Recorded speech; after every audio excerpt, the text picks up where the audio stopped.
Now it's time to remove the carburetor. First I remove the fuel line, then I remove the linkage that connects the accelerator pedal to the carburetor. Next I remove the hot air choke tube. Then I remove the 4 bolts that attach the carburetor to the intake. Here's a picture of the carburetor after it was removed, along with photos of the bottom of the carburetor that includes the 2 idle mixture screws.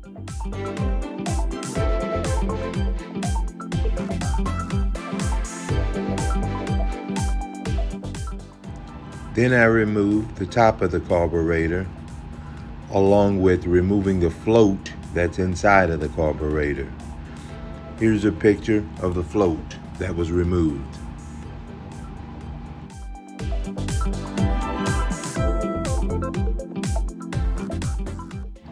Next, I remove the Venturi cluster assembly along with the check valve. Here's a photo of the Venturi. Then I remove the main jets along with the float needle. Here's a picture of the main jets and float needle. Next, I remove the accelerator pump. Here's a picture of the accelerator pump that was removed and replaced. Next, I remove the power valve. Here's a picture of the power valve that was removed and replaced. Next, I remove the hot air choke thermostat. Here's a photo of the cover for the hot air choke thermostat. And here's a photo of the actual hot air choke thermostat.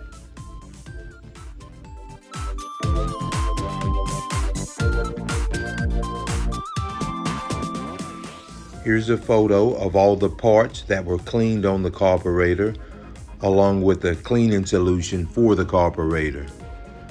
Here's a photo of the carburetor after it was fully cleaned, along with the carburetor that was reassembled.